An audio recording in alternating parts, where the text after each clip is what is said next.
श्रीमतीले भनेपछि पत्याउनु भयो, त्यो पनि यस्तै श्रीमतीले भनेपछि पत्याउनु भयो। ताली सके। तपाईं जस्तो यस्तै श्रीमतीले कसैलाई हत्याको आरोप लगाउँदा पत्याउने र वर्षौंदेखि काम गरिरहेको आफ्नो स्टाफलाई यसरी निकाल्न सक्ने व्यक्तिको लागि ताली।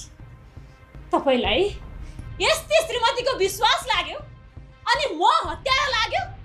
बिना प्रमाण कसैलाई तपाईले हत्यारा हो भनेर विश्वास गर्नुभयो सर? हत्यारा को हो सुन्न चाहनुहुन्छ?